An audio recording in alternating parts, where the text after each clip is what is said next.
اور نمازی پڑھو. کٹ گئی پوری یار. اس نوجوان نے کہا میرے کٹ گئی. دل میں آیا کہ لگتا ہے کہ نہیں جب ہے اللہ اپنے نبی کو چاہتا بہت ہے پھر بھی سونے میں اللہ جگا رہا ہے. اس کا مطلب یہی ہے کہ یہ تہجد کی جو نماز ہے یہ بڑی قیمتی ہے.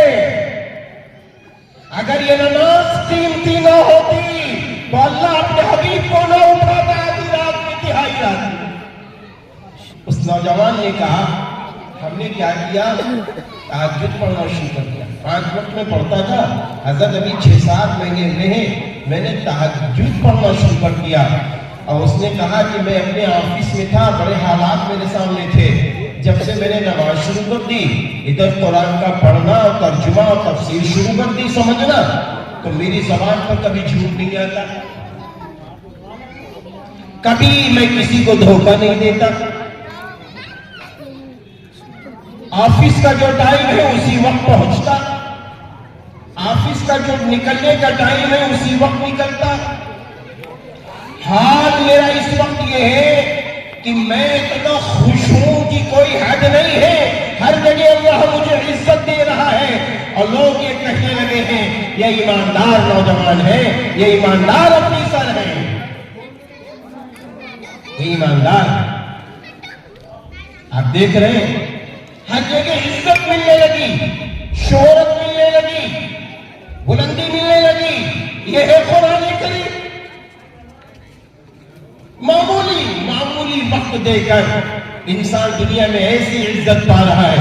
آپ کو معلوم ہے جو لوگ قرآن پاک کی تلاوت کرتے ہیں, تہجد میں بھی قرآن خوب پڑھتے ہیں اور ایسے بھی خوب تلاوت کرتے ہیں, قرآن سے محبت کرتے ہیں, قرآن کو سمجھ کر پڑھتے ہیں, تو یہ قرآن انشاءاللہ آپ کو کہیں نہیں چھوڑے گا. دنیا میں تو عزت مل کے رہے گی, بلندی مل کے رہے گی. اسی لیے کسی شاعر نے کہا کہ آج ہم قرآن سے دور ہو گئے اس لیے آج بے وقت ہو گئے.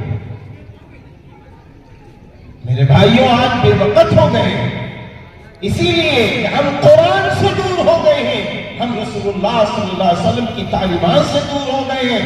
اس لیے آج ہمارے سامنے مسئلے ہیں, ہمارے سامنے حالات ہیں.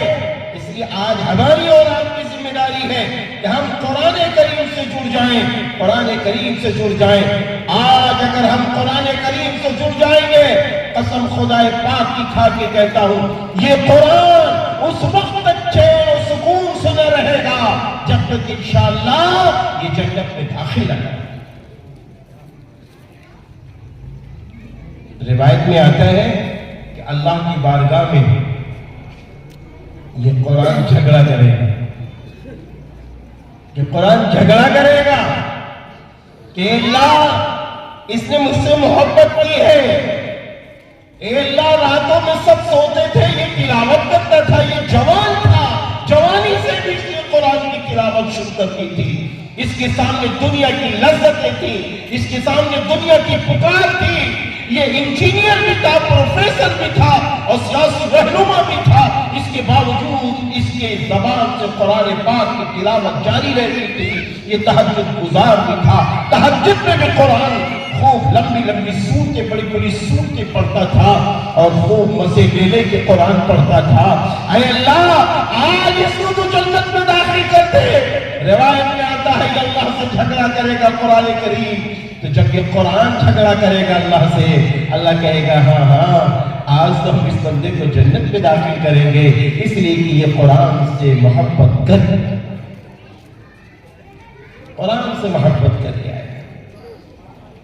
میرے بھائیوں دوسری فکر ہماری یہ ہونی چاہیے کہ قرآن کریم کے ساتھ ساتھ جو قرآن کی تفسیر ہے وہ رسول اللہ صلی اللہ علیہ وسلم کی زندگی. اما جان حضرت عائشہ صدیقہ رضی اللہ تعالی عنہ سے صحابہ کرام رضی اللہ عنہم اجمعین نے پوچھا تھا کہ اما جان آپ یہ بتائیں کہ میرے نبی کی زندگی کیسی تھی؟ تو آپ نے فرمایا کیا قرآن کریم نہیں پڑھتے؟ فرمایا پڑھتا ہوں کہا جو قرآن کریم میں موجود ہے وہ رسول اللہ صلی اللہ علیہ وسلم کی بعمل زندگی ہے.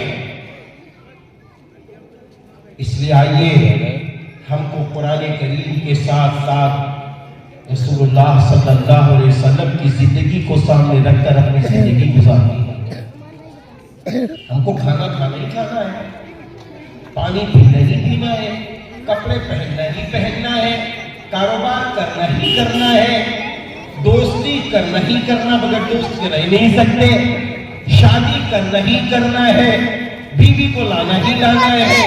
ہاں بچے دنیا میں مل جائیں تو ہم خوش ہو جاتے ہیں. یہ سارے کام تو ہونے ہیں نا.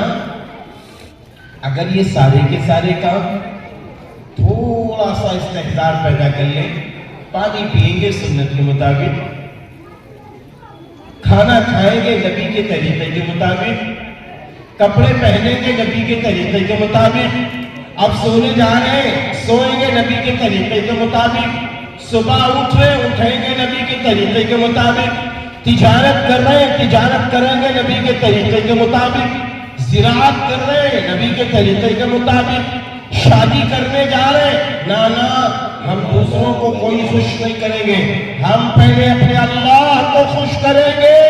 جس اللہ نے مجھے باپ بنایا ہے, بیٹی کا باپ بنایا, بیٹے کا باپ بنایا ہے, جس اللہ نے مجھے باپ بنا دیا ہے, آج میرے بیٹے کا نکاح ہے, اب ہم اپنے اللہ کو خوش کریں گے. اللہ خوش کب ہوگا؟ اللہ خوش کب ہوگا؟ اللہ جبھی خوش ہوتا ہے جب نبی کی شریعت کو ہم